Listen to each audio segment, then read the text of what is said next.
ఏ బాటైనా పర్వాలేదంట, సమయంతో సాగటమే మన సింపుల్ సిద్ధాంతం.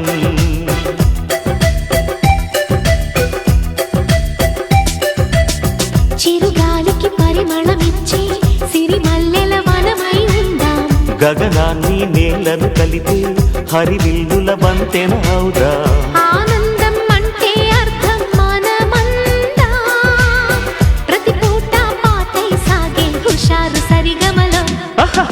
ఎన్నో ఎన్నో రాగాలుండే సంగీతం కాదా, చల్లకి నవ్వుల కేరింత.